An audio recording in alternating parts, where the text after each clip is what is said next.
speaker today is Ric Walton, and he will be talking about things to know when getting insurance. Not more than that. I'm not doing that boring stuff. Well, he'll speak for about 15 minutes, and then we'll take a break so people who have to leave to go to classes or work or whatever can leave, and then we're going to have a question and answer session. And there's $2 more and donuts left for the semester, and so if you come to 4 out of 5, you get that free coffee card. So if you can, make it to the last 2. All right.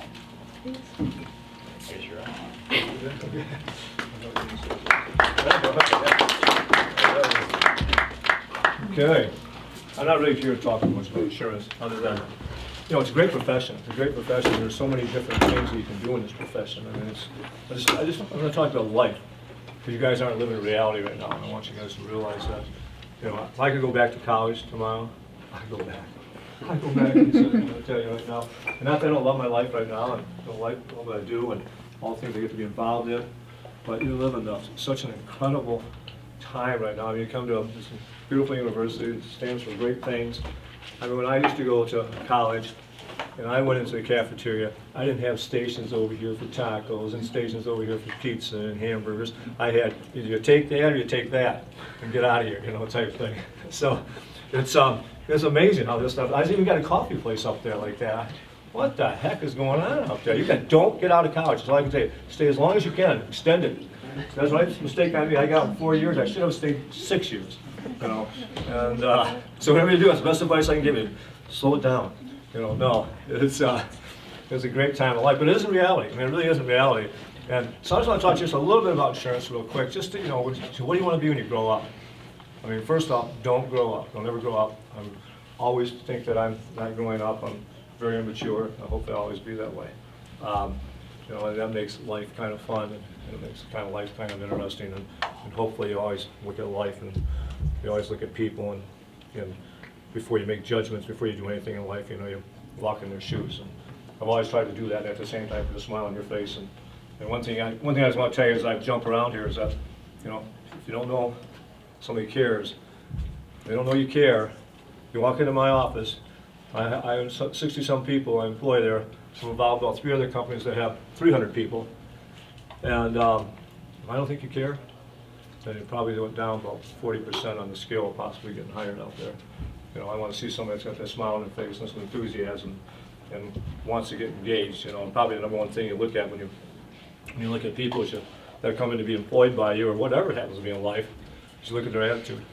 How their attitude, and they walk in that office, and as they come in here and say, okay, yeah, I want this job, and yeah. I mean, why do you want this job, or what's going on, and all the kind of exciting things. But insurance, just say about insurance, I think it's a great career. I get to make money, I get to help people. I mean, how cool is that? It really is. I mean, you hear about these things about insurance, it's just bad, or this or whatever else out there. I mean, we're really the backbone of this country. They invest in all the big projects. They bring people's lives back together. They hold families together. I know when you get calls on the phone from somebody that you insure, they want to know 2 things. 2, am I covered, and do I have enough? I mean, really, that's what they want to know. And hope to God you have that, and that's why hopefully you have that relationship with whoever you insure with or whatever out there. But I just tell you quickly about insurance. You've got people that I've always been a salesperson. So do I like being a salesperson? I love being a salesperson.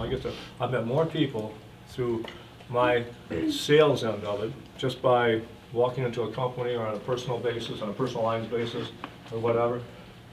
That's been great. I like that. But not all of us are salespeople, and that's cool. That's what's so cool about life, is the diversity. So I'm a salesperson. I work with a person that's called a CSA, a customer service agent.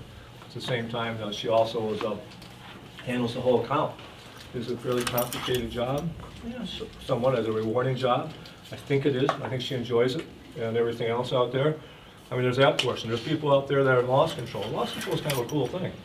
I mean, if you really like going out to businesses mainly, and looking at their business, and you look at this business and say, okay, how do I make sure that there's safety things here? You start thinking workers' comp, people, they don't get hurt, whatever they happen to be doing, whether they're working on a machine or they're building something or doing whatever. That's what loss control. We go around to all these businesses and they build plans, and they work with the client, and they show them how to run their business better from the standpoint of a safety standpoint. I mean, that's a big deal out there. that's another kind of a cool position that loss control people are so important, and I think most of them really like their job, out there. You can work for an insurance company. I mean, I'm an insurance agency. I sell insurance companies, so I sell it through. Everybody's heard of probably auto owners in the state of Michigan. They're an insurance company. They don't sell it, they sell it through me. That's what they do.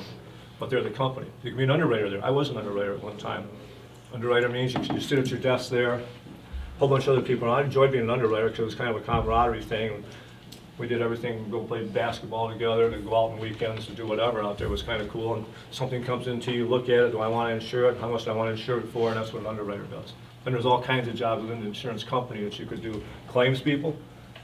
Claims people can be a really rewarding job. Tough to be a claims person sometimes. Everybody thinks they're out to really get you. For the most part, I'd say they're not. They're really pretty good people out there. They deal with people that think that those have to change their attitude. That's a claims person.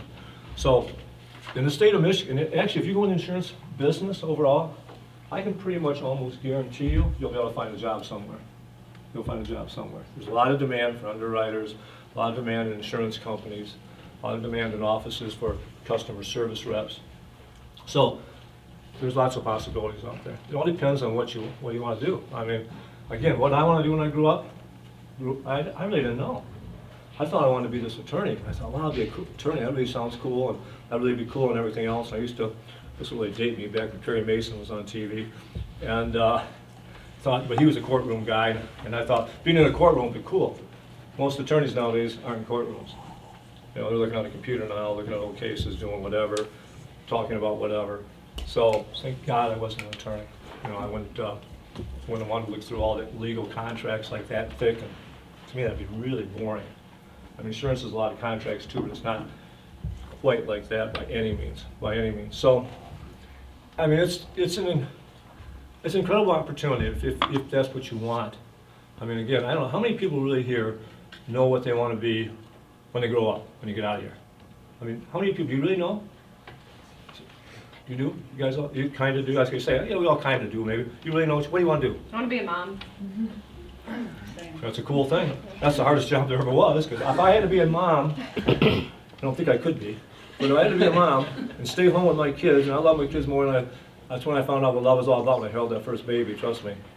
But if I had to stay home with my kids all that time, I would have to probably kill one of them, because kids drive you nuts at that time. And if you don't believe that, stay home for a week with a bunch of little kids, bratty little kids that you love to the ends of the world, but you want to strangle them half the time. So moms who can do that job, thank God for moms. Thank God for moms that can stay home with them, because we're dads. Well, dads can stay home with them too, you know, in this world we live in now. I couldn't do it. And I love being with my kids, and I coached them and did everything else out there. But, you know, that's for you. If that's for you, hallelujah. You know, it's a great thing, and that's about the most honorable profession there is out there to do that. So, and that is work, because that's not work. I get to leave these little kids and go away, go home.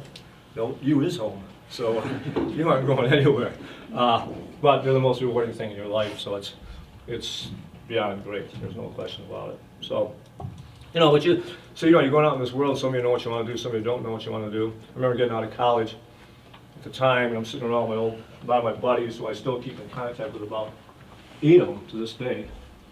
And I don't think there was hardly anybody, maybe there's 2 of them out of 10, let's say, that knew what they wanted to do.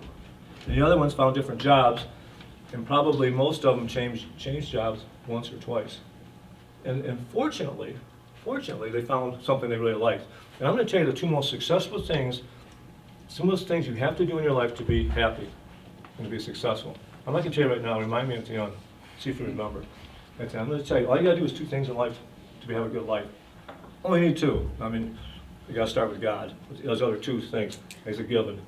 There's only 2 things you got to do in life. And I'll tell you at the end, or whenever, I'm only going to talk for 10 or 15 minutes, and Matt said, they're going to ask you questions. I said, really? They think they'll ask questions? And he said, yeah, they will. So let's see if he asks questions. But, so, you know, I wanted to go in different areas. Today, somebody sent me something about Lou Holtz. It was a cool video. Has everybody seen a video of Lou Holtz? He spoke at some commencement somewhere. And Lou Holtz was a football coach at Notre Dame. That's where he got to be known pretty well. Christian guy. We talked about his purpose in life and talked about his 4 things that meaningful in life. And one was I got to believe in somebody and everything else, just with Jesus, which is a cool thing. But it really talks about, this guy came from a background of real poor. His dad had a third grade education. He was born in the basement, lived in the same room with his mom and his dad and his sister for 7 years. But he said I was born with a silver spoon because he had good parents that taught him good values, that taught him that he could be whatever he wanted to be. But he had to go out in this world, and he had to know. I can tell people this, and I tell everybody this. Life's not fair. You're going to say that. How many times do you say this? Life is not fair. That's not fair. He got to do that, or she got to do that, or that's just not fair. I always go back to the basketball coach. So I'm the basketball coach, and I've got 10 kids on my team. Boys, girls, doesn't matter. So I coach my daughters, and I coach my son and two at soccer mainly. But and I'm not playing you that much because I don't think you should play that much, because you're not as talented as some of the other people. I want to get you in because it is, but you kind of play that, and you say, well, darn it, I should be playing, I'm better than them or whatever. And you may be. Could be wrong, you may be. So you say, I'm going to show them, I'm going to quit. So you quit, and that night, you go home and everything else, so I showed them. Well, the coach says, oh, darn, Susie just quit, or Johnny just quit out there, that's really too bad. Well, okay, hey guys, got the team, let's keep going and everything else. They forgot all about Susie and Johnny. The only one that lost on that is Susie or Johnny, because they quit. Life isn't fair. There's anybody in this room, I don't care if it's me, those two guys sitting back there, or whatever. We haven't said it 100 times. Life's not fair. Why in the heck don't I get to do that or be that or whatever? It's not fair. I want to be as tall as Doug back there. Ticks me off. I'm only this tall. What the heck? It's not fair. Whatever it happens to be. Get over it, people. Get over it, because you're gonna do that. You're gonna find that. And when you get out there and getting a job, how do you get a job? You come into my office, you come into somebody else's office, how am I going to make that difference out there? I sell insurance, I sell all my people. How do we show them, whoever we're selling to, whatever we're selling, that we're different? And that we're different in a good, positive way, and that we care, and everything else. How do I do that? If you're not thinking about that before you go for a job interview, it's like anything in life. There isn't a team out there, if you've ever played on a team sports, that didn't practice. So if you don't practice, you're not going to be good at it. When I first started selling insurance, it was okay, but I didn't know what I know today. Now I'm pretty good because I've done it so much. Everything else out there, did I practice as much as I should have? Probably not. I should have practiced more, because there's nothing better when you get up in front of selling something or doing something or whatever when you're prepared. When I got confidence, boy, and I know what I'm talking about, and I can take on any question and answer it in a way that's going to make sense and make those people believe, wow, I am powerful then. I am really powerful then. And you can be really powerful, but if you go out for just an interview because whatever, if I walk into a business and I want to write their insurance, and I know everything about the business, not everything, but I know a lot about the business, I think I got one up on probably the next person that didn't do anything over that. Oh, I just want to write your insurance because I'm really a good guy, and I'll return your call every once in a while when you call me. It's all about that preparation, people. It's all about that preparation. I just can't emphasize that enough. And it's, so, you guys are probably in different years in your grades here at school. I don't know, freshmen, sophomore, seniors, fifth year seniors, whatever. I like you guys. No, it's out there. But I can't tell you enough on that. It doesn't matter if you want insurance. I don't care what you're going in. I don't care how do I get where I want to go? And you don't get there by just kind of doing it halfway. I'm just telling you don't get there. And again, I'm talking about two things in life, and one of these things is going to be compared to that. So, when you look at those, and what I look for in people and loving people, and it's all about building a team, people around you. There aren't many in this world that really, the strength of my organization is not me, it's my team. And I always like that. I'm not really a U of M guy, but I always liked about Bo Schembechler. I think he probably was a pretty good guy when it came to this. He always said the team, the team, the team. I really believe when you got a team, you got people that believe in the same thing, and you're all pretty much on the same page, even though you may have diversity, which is great. You don't want everybody agreeing all the time, shaking their head. You want to think about things, because it's amazing in life how often you find out, as I thought it was this way, and it wasn't. I didn't think about this person the way it came over here, and I found that in my office a number of times when when we made decisions about stuff, and then somebody came and said, Rick, well, what about this? And I said, well, I never thought of that. But you know, when you build this team out there, and that's where I say I am so strong, is that, because I got a team. Now, you can beat me by myself, but I got my team out there. We may lose the battle, but we ain't losing the war, people, because we're going to get back there and say, wow, they just kicked our butt. You know, how do we come back from this thing and get together? And if you got that, you got that confidence, you got that security, trust me, and security is a big part of it, it's powerful. Don't try to do it by yourself. It was some way engaged. I don't care if it's one person, two people, 5 people, whatever it happens to be, but when you get ready to go out there into whatever, and after you have your job, and after you have your family, and everything else out there, you know, if you don't have that team, you're not a team in your family, you're not a team at your work, you're not a team with your friends or whatever out there, then it's going to be a lot harder. It's going to be so much harder out there. And it's like, I got a kick out and listened to Lou Holtz this morning, actually, and he says, you know, we all have problems. Don't talk about your problems to everybody all the time. He said, talk about the problems, you know, in your life. 90% of the people don't care about your problems, and 10% of the people are glad you have the problems out there. Unfortunately, that's kind of true. It's all about choices, you know, out there. So make those choices. You know, I always look at it this way, and I talk at my office once a month, and I say, you know, I want a journey, and I love the journey. And I guess at the end of the day, we're here such a short period of time, and such an incredibly short period. I cannot believe I'm the age I am. I still think I'm one of you people, or maybe 25. Out there. I just cannot believe this much time has gone by, and I've seen my kids grow from here to my oldest is 41 now. Unbelievable. Unbelievable. How old do you think I am? Did you just say wow? Yeah. Did you say wow because you think I look young? I have 0 children. I love you. If you Not 41. But you know, that's part of life too. You know, how do you not only taking care of your mind, try to, you know, what you eat, you drink, and everything else, and do all those things out there. But it's just, you know, just so important to prepare, like I say, for everything you're doing. Think about what you're doing, because you guys are talking about the rest of your life. You're coming to college here, I think you're coming here to prepare for life. And you learn so much. Probably the biggest skill I learned when I went to school, not that I didn't learn stuff from reading my books and everything else, it's probably about people. And so much is about people and the psychology of people. And it's like when I sell to people, I know there's basically 3 types of people. If I make a proposal, the one person that wants to go from A to Z, and wants to know everything in between. Okay, that's not who I am, but I better know how to sell to them like that. Because if you only know how to sell one way, you only know how to talk one way to one type of person, that's all you're going to be successful with. Then there's the other person that wants to talk about ABC, then jump to XYZ. Okay, that's cool too. And then you better know how to talk to that person. Then you got to figure out the person that's in between. And we're also different. You know, if you go in there and you only think of your mindset, what's about me, it ain't about you people. It's about who you're trying to sell or who you're trying to get a job from or whatever. You know, how do I sell them on me, and hopefully you're sincere at the end of the day. Because, again, it goes back to this diversity thing and these walks in life and these people coming from, God only knows where they've come from. And I feel so much, you know.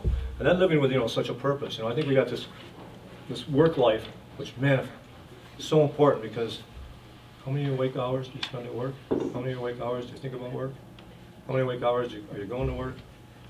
That's why it's going to affect everything you do with this job. Everything you do. I'm telling you right now. And then all of a sudden, if you can have that success, then you can have some purpose in life. And I really believe about, and I think Twin Harvard University really tries to teach us, and is, you know, we go out and we take what God has given us, and we go out and use it for the good of other people. I mean, I feel so bad. You guys sit here today in Jackson, Michigan. There are kids that come into a kindergarten class that don't know, come from such bad backgrounds, that don't know what the front of a book is and the back of a book is. You say, how is that possible? Because they come from a home that doesn't have books. They come from a home where they got one parent or two parents who doesn't care to teach. And I'll bet most of you came from a home that when you went to kindergarten, you knew how to, some letters and some colors and some, you know, some, maybe your name, and some of you probably even know how to read because your parents put that into you. So I'm a kid who comes from a household that say, I don't have any of that, and I come to kindergarten, all of a sudden, everybody thinks I'm stupid. So, you know, how do I bring that child up to where you're at? They're not stupid, they just haven't got a bad draw out there. They got some parents really didn't care. they came from the same situation. So how do we change the world? Hopefully we go out there and we grab that child some way and bring them up to speed and give them confidence and know they have value and that we really do care about them and bring them up. If we don't, then that child's probably on to a life of abuse and no real quality of life, which we're all trying to have, quality of life. So I would hope, as we have all these great successes and whatever it is, that you guys come back and someday, or not someday, when you go out into life, you say, I'm also gonna have some purpose of helping whatever out there, whatever that happens to be, because it's not all about me all the time. It's not all about me, Of course, you gotta take care of your family, you gotta do everything else, but we can always find that time for that, whatever that cause is, that good cause is out there. So, yeah, do I really want to be successful? Do I think God wants us all to be successful? Absolutely. He said, I'll take the success that you have and go out there and share this with people and bring them up to us. I mean, nothing greater than to see a child, especially, that all of a sudden thinks you care about them, thinks they have potential to change that whole child's life. Whole child's life. That's going to change your life too, I think, at the same time. Now, Matt, how much longer do you want me to go on? What do you want me to talk about? What do you want me to do? Want me to stop, ask questions about how do you think about insurance? I know other businesses. I involve the community. I give back. I try to. I'm sure not perfect. I'm sure not perfect by any means out there. I'm not trying to say that at all. And I got a lot of fallacy. But what do you want to do? Well, I'll say, so Rick is probably, if you look at the Jackson community, he's probably one of the most connected, most respected people in Jackson, and gives a ton back to the community. So, why don't we transition into a time of kind of question and answer now. So if you guys have questions about insurance, questions about stuff that Rick talked about, questions about community engagement, have a good time. And if you guys want to grab more coffee, grab donuts, those of you who need to get out, feel free. You got a question? So I may have totally missed it, but what were the two things? Oh, good. I didn't tell you. All right, number one thing in life is we have to get right. Again, this is assuming we're all God followers. Is your job. Yeah, I'm going to tell you that because it affects everything you do. In my office, I want everybody to go home at night and feel that they're worthwhile, we care about them, and they are really contributing. Because I guarantee you, if you go to work, you hate your job, or you think that nobody pays attention to you, you think that you're worthless, you're going home and your whole attitude's going to change towards your family, whoever you're with. Whole it's going to change everything. So I don't want you to go home and treat your family in a way that's almost abusive, whether it's mentally or whatever it happens to be out there. So that is probably the number one thing, and the reason I say number one, neither one of these people could be number one. And I say that just because so many of your hours, if you think about work, you're there, give or take 8 hours, probably more than that, driving to, getting there, you're going home, you're getting a little dinner, maybe watching a little TV, you're going to bed, you're getting back up and thinking I'm going to work, and the whole 9 yards. So where's your mind most of the time? It's at work. It's at work. So if you like what you do, I like what I do. Are there days that I'm just driven a little bit nuts on it? Yeah. But 90-some-odd% of the time, I say, yippee-yi-yay. If you can get that in life, trust me, you're going to be really, really ahead in life. Now, the number two thing is, I'm not saying number two, it should be number one. It really, I only say that because you spend so many hours with it. If you can find in life that person that you care about, you love, and everything else, your partner in life, I guarantee you, when this world beats the crap out of you, you get to go home at night, walk through that door, close that door, and you have each other and say, we can survive anything, and you can. I guarantee you, everything else will fall in. You get that job right and you get that right, I guarantee you, you'll have a good life. I'm not talking about money, everything else will fall in place. Everything else will fall in place. So only two things you gotta get right in life. Find that job, and find that spouse hopefully out there so you can do that. You guys do that, life is gonna be good. So help me God, it'll be good. I don't think I'll ever be wrong about that. I mean, obviously tragedy comes along, you got somebody to share that tragedy with that comes with you. Now, we're all gonna have tragedy in our life. Trust me, all gonna have. You're not gonna do that. God never said you're not gonna have tragedies, and hopefully give you the peace, and give you this person that you're with too, to give you that peace. So, to deal with it. So those are the two things. If you can get those two things right, I guarantee it'll be a great life. It'll be a great life, without my mind. Come on, give me a tough question. Think of something. You gotta say, I got all kinds of things. Oh, yes. In a professional field, I'm looking to go into accounting, and you're saying to have that better connection with your customers and clients and things. How would I go about doing that in a professional field such as being a CPA? Well, my CPA, I mean, I like the guy, and I think that he does care, I guess, basically. I mean, he comes out and sees me, and we talk about, I mean, really, if you talk about CPAs and some attorneys, depending on who you're seeing them for, insurance people to some degree, probably can get closer to their clients than anybody, because you know, talking about CPA, you know all their finances and everything else. If you don't think that if you're just a black and white, straight up person, okay, you know, you gotta develop that relationship. I think you just get in there and you just hope they have that caring spirit about you, and you talk about things, you give them advice, because I looked at my CPA, so what would you do? What do you think I ought to do? And hopefully they're doing that. So I think it really can get that way. I mean, there's all kinds of facets. You can be an auditor, which you don't get to be that side of it as such. So I think it's really a profession that you can get close to your client and have some of that personal relationship that hopefully the client will like. I'm sure they'll like, and you would like too if that's who you are. Which, again, I'm a relationship seller. I want to sell that relationship. That I want you to know I care, and I know what I'm talking about. I can do those two things. Rarely will I ever lose a client. All people want to know is that you care. You know what you're talking about. I mean, what more is there, really, out there? So yeah, I think you can do that in that profession. No doubt. Rick, you talked about all these jobs, potential jobs within the insurance business. Right. Are you looking just for specific majors, or Well, are there all kinds of people?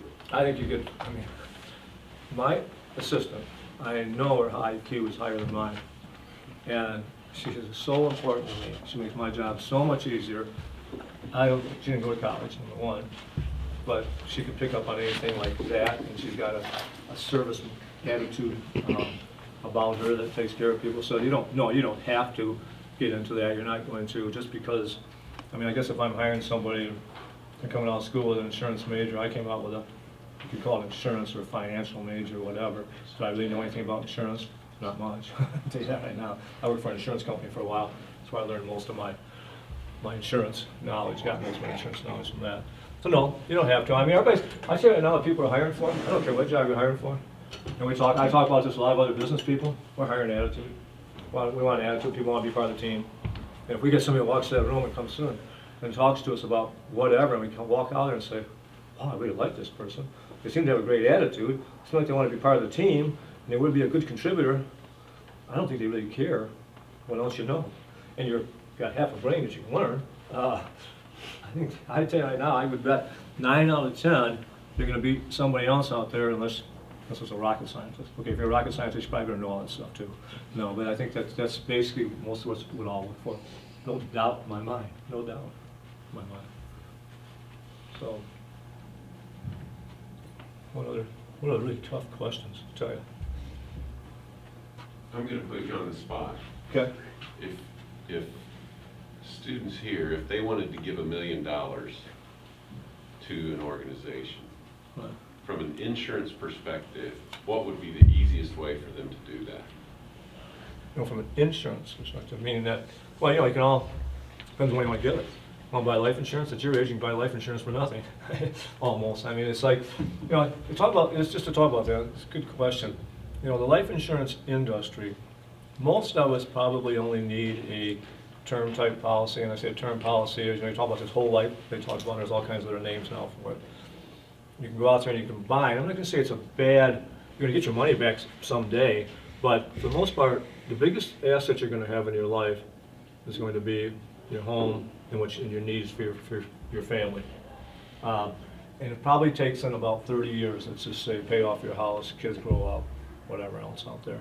So most of us probably need a term policy for those 30 years. When you're beyond that, you got to think about some whole lifetime. I mean, you could go out and say you were 25 years old. So I got to buy some, I've gotten serious here now, I got a job, I got some kids, or I got whatever out there. You can probably buy a $300,000 term policy for 30 years. The premium would stay the same. Probably cost you $30 a month or something like that at 25. It could be wrong, it could be 20, or it could be 40, but it's not going to be a whole lot of difference in there. That's what most of us need. We need to go out and buy. If somebody comes out and says, oh, you need to buy a whole life policy, it's $25,000 whole life policy, it's going to cost you $30 to $40 a month. let's say 25,000, why am I buying this? I'm buying it because I need 100,000, I need 200,000. That's why you're buying. If you're gonna, in me, do I need it longer because I have estate things and whatever else out there? I do, so I have to buy something that's gonna be more permanent. But for the most part, that's all you really need. And at your age and your health, it doesn't cost hardly anything to buy 100,000 or 200,000 or 300,000 or 500,000, whatever it happens to be. And you buy 30-year terms on it. They probably, I think they even have longer terms than that. So take care of, pay the same premium every year for 30 years or whatever it happens to be. So those policies are out there. Yeah, so if you want to give something, well, if you want to give something, you know, exactly. Want to come back and give money to Spring Arbor University someday? You designate Spring Arbor University and that is, or whoever in there is part of that. If you bought a $500,000 policy and if someone give $100,000 to them, you have the family at 400, put them there, and if someday you die, or beyond that, I mean, you can do it that way through life insurance. There's no question about it. Or you buy lottery tickets. No, don't do that because I mean, I gotta say I do buy them every once in a while because I think somebody's got to win, so why not me? You know, whatever out there. You don't need to buy a whole lot of them. Your chances don't go up. You can probably buy one, you get the same chance. No, but life insurance is I think everybody needs it. There's no question about it. You probably don't need it today. There's no real economic value to it today. To anybody, there's no loss to an economic. But you're going to need it someday, and you should buy it early on because it's the cheapest when you buy it then and you're healthy. You don't want something coming into your life because they underwrite all that. You know, and that's the thing I want you to understand. This technology is unbelievable what's going on. It's just frightening. In our business, life insurance used to be, just to talk about that, you fill out this long app and you ask all these questions and it's 3 pages long and everything else. Now we can ask about 5 questions, 7 questions, and I can get you issued probably in the next 10 minutes. Just because all that data's out there. All this stuff's going on right now about, you know, Zuckerberg and all this information. Well, what do you think they've been doing? I'm gonna be able to tell you what tomorrow, what you're gonna eat, because you use that credit card every time and I know what you ordered. And if you don't think that data's all out there, you don't think it's changing out there, these driverless cars that are coming, they're coming. And what's it gonna do to insurance rates? It's gonna drive it down by probably 70%. Because humans make a lot more errors than the technology machines do as such. They just do. They're gonna make errors, we're gonna make a big deal out of it, but when you compare it out to us humans, it's gonna be a lot less. And if you don't think the world's just changing like that, oh my gosh, it's, you know, you gotta think that mindset all the time about, you know, where's it all going, where's my job going on that, how do I make sure that I'm of value. Again, I'm talking about this computer. I'm not that good at it. I drive it harder than anybody in our office. And I know the day is coming. I mean, it's here to some degree, but it's really coming. I can ask a computer just about anything in what I need that's in there in my database, and it'll pull it up for me. It'll pull it up for me. I don't have to worry about anything. It'll find it, pull it up, and it'll make it so simple for me. And I've got 2 tech people that are employed there. I probably need a half tech person. So you know, the world's changing. Wow. And this technology, it's like medicine. Medicine is progressing so fast because we can test it so much faster. Where you talk about a problem you've got, you can get online, or doctors can get online, talk to a doctor and wherever out there has been doing this, whatever they've been doing these testing out there. It is amazing what's going on in this world, and it isn't slowing down. It's like these stupid phones. You know, you keep thinking, I have this phone now, and I had probably the one I had 8 times ago. I thought was great. What else do I need? Well, every time I have a new one, I gotta have a new one. Like everybody wants the new one, the latest, greatest, and everything else out there. And there's something to it. Isn't a lot, but all they do is continue to get more and more sophisticated. You know, they're just marketing to us all the time. So it's almost frightening to think, you know, what should I really, where should I go? How should I go? What do I gotta keep up on? That's why I gotta keep up on everything. You gotta keep up on everything because there's just so many smart people out there in this world. But trust me, want my lunch? Want whatever business you're going to go into, your lunch, and everything else out there, if you don't keep up on it, and you don't keep the relationships, and you don't keep selling, there's still that relationship side. 80% of the stuff I do still has to do with relationship. I've got to prove out what I can do, but I still is that relationship. You know, I still believe that's still a huge part of anything we do in life. So that gives you the edge. Really gives you the edge if you got the relationship. So I went off a little bit more on that life insurance, but whatever else. I mean, who knows? We buy blue jeans with holes in it. So heck no. Which I love them. I think they're cool. I think they're so cool. Lisa's got a bunch of them. And they are so cool. I mean, what's coming? What's coming? It's kind of fun to sit down. It's almost, I'd love to have a group say, where do we think everything's going? Where do we think everything's going, you know, out there? And other than, I'm all frustrated with some of that. But, yes. What advice would you give to someone who's just graduating from college and buying a home or renting an apartment, getting married, for as far as insurance? You know, again, you know, it's just, you know, if you're buying a home, of course, you need home insurance and that, and you need to buy the home insurance. And, you know, of course, home insurance comes with just about everything you need on it. I mean, you have like a $500,000 liability on it or something like that. And you know, if you've got a ring and you want to insure the ring because it's going to, the diamond falls off, it's not covered on your homeowner's policy, it just falls off. If you schedule it, and if your ring is worth $1,000 or $2,000, it might cost you, $40 a year to insure it. If that diamond falls off, it'll be covered. So probably something that would be pretty meaningful in your life, and you say, man, I don't want to put out the $1,000 again, or whatever it is, or $2,000, something like that. Do you need life insurance? You do to some degree. You probably don't need it much right now, but you're healthy right now. It's not very expensive. You know, you might want to start with a small amount, and something like that. A term, like I told you, look at these 30-year term policies. If you're wildly successful and you need something else, well, you'll be able to take care of that later on. The auto insurance, same thing on the auto insurance. You know, it's I think you need, you know, limits of at least $300,000 on your liability, and you know, the deductibles on your car. Assuming you have a car that's worth something.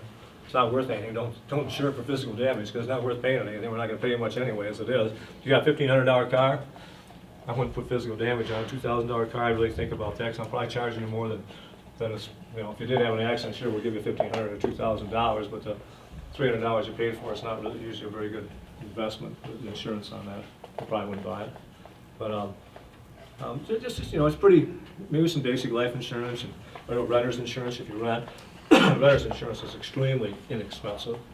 And you know, to schedule like you schedule jewelry, you probably don't need to schedule much anything else on there. I mean, unless you're taking an expensive computer around somewhere or something all over. You know, and then an auto policy with $300,000, $500,000 in liability. And eventually you're gonna need an umbrella, a personal umbrella. Personal umbrella covers you for liability if you go out and get in a bad accident, you play golf, hit somebody in the head with a bat, something like that, and they sue you for your homeowners covers the first $300,000 or $500,000, and the umbrella covers another $1 million on top of it. But there's a lot of sophistication to the first part of that. Just, you know, pretty simple from that standpoint. And there's a lot of great need. Just the homeowners policy, hopefully they'll sell you. They normally all sell what they call an HO3, which is the one that covers most of the same thing I have and everybody else has out there. Like 98% of us sell it that. I wouldn't go and buy from the 7-day policy guys out there, but I buy from most agents out there. I don't care who it is. State Farm, doesn't matter. They're all going to do what's right on that type of thing. But this question is, how do you know? I mean, I really think we all have these classes. I think we need more life classes about. I'll never forget. Here's the one I'll tell you right now. Okay, what did I say to offend you? I'm sorry. No. I'll never forget. I went to college, and I had a checkbook. At the time, guys probably don't have checkbooks anymore. I don't know. I had a checkbook. And I'm buying my books, and I'm standing in line. I don't think I've ever written a check. So I graduated from high school and all that stuff. I've never written a check. And I'm thinking, there's like 6 kids in front of me, and people are writing these checks out. I'm thinking, I've never written a check. How do I do this? You know? Do I know what I'm doing? I'm freaking out because I don't want to look stupid in front of everybody. I got up there and it was like 60-something bucks is all it was at the time. Back then it was a lot of money. And I did it right because I figured it out, but I'm thinking I never did it. So am I doing this right? You know, up there. So I think we need more. You got to prepare yourself for life because all of a sudden you come from this nice little world you're sitting here in. You're going out in this big bad world out there. It can be a great world. It can be a great world, but when you're not prepared again or not thinking about certain things, it's frightening. It is frightening. Anything like that's frightening when you're don't have that knowledge or that experience or whatever it happens to be. So, yeah, it's a good question because you don't know. I mean, it's a perfect question like that. You just don't know. What am I supposed to do? I go in there and say, oh, I'm buying this house. What do I need? I don't know what I need. You know, I'm not an insurance guy. Hopefully the guy you're talking to is doing what's right by it. That's what you hope. And I'm not saying they aren't, most of them always are. All right, well, we'll wrap it up here. If you guys have further questions, you can talk to Rick afterwards. Yeah, Why don't we right. thank him for being here? Yeah,